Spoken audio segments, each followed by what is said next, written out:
विरोधकांच्या पायाखालची वाळू ही घसरायला लागलेली आहे आणि म्हणून दररोज काहीतरी वेगवेगळे खोटे आरोप सेट करण्याचा प्रयत्न आमचे विरोधक मित्र करतायत। परंतु मला खात्री आहे की माझ्या मतदारसंघातली जनता, मतदार बांधव ह्या खोट्या आरोपांना कधीही बळी पडणार नाही याची मला खात्री आहे।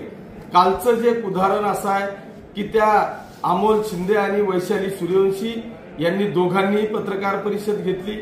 मला वाटतं दिलीप भाऊ वाघ यांनी देखील पत्रकार परिषद घेतली आणि त्याच्यात असं दर्शवण्याचा प्रयत्न केला की या पाचोरा शहरामध्ये शिवसेनेची गुंडगिरी माजली, यांची दादागिरी चालू झालेली आहे, यांनी गाड्या फोडल्या, असे यूपी बिहार मधून गुंड आणलेले आहेत, असा वेगळ्या पद्धतीचा दहशतवाद निर्माण करण्याचं काम, अशा पद्धतीचे खोटे आरोप करण्याचं काम ह्या लोकांचं गेल्या महिन्याभरापासून चाललेलं आहे। पण एकाही खोट्या आरोपाला माझ्या मतदारसंघातली जनता बळी पडली नाही याचा मला सार्थ अभिमान आहे।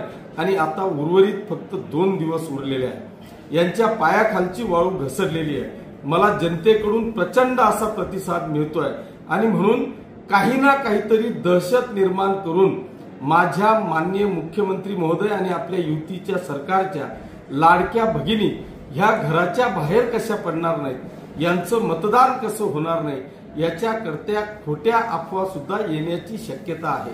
अजूनही 2 दिवस ह्या विरोधकांचं अशा पद्धतीचं नाटक हे चालण्याची शक्यता आहे। त्याच्यामुळे मी माझ्या मतदारसंघातल्या तमाम माता भगिनींना, जनतेला, मतदार बांधवांना आव्हान करतो की आपण काळजी करण्याची आवश्यकता नाही।